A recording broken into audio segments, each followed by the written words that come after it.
I came in to stand up against the entire status quo. I came to fight corruption. Today, the entire political spectrum, 16 parties on one side and I'm on the other side.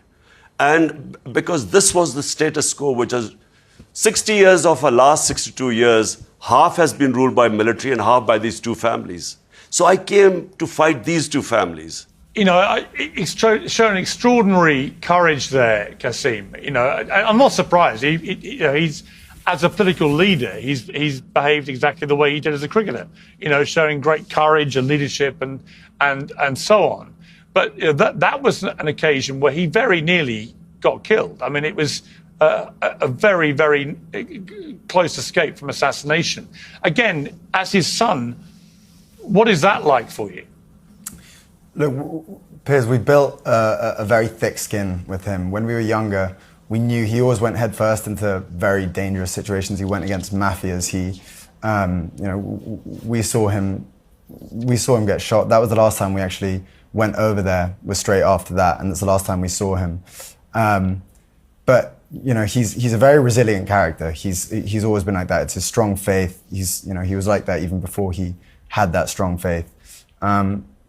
It's obviously it's brutal to see him right now. This is one of the worst situations I've kind of gone through, because we really didn't think it was going to be this long, his sentence or his incarceration. You know, it's an unpredictable place, Pakistan, but to be in there nearly coming up to 2 years, yeah, it's brutal.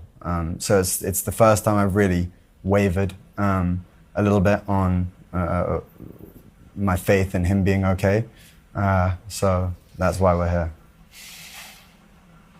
Suleiman, I did another interview with your dad where he talked about you guys. Let's take a look at this. You also, Imran, you have kids back here in the UK, and your ex-wife Jemima was on Twitter saying how relieved they all were to see that you'd survived this. But, you know, in those moments, you must also, you're a father. You know, what were your thoughts once you knew you'd survived about your sons? Did you want to speak to them quickly? Because obviously they would hear about it perhaps before you could even talk to them. I went to the hospital, 2 hours drive. The moment I got there, then I spoke to my sons. And of course I spoke to my wife, both of them. My wife actually was remarkable. You know, the fact that I was saved, she was quite relieved. But my boys were sort of quite worried. And I hope to see them soon.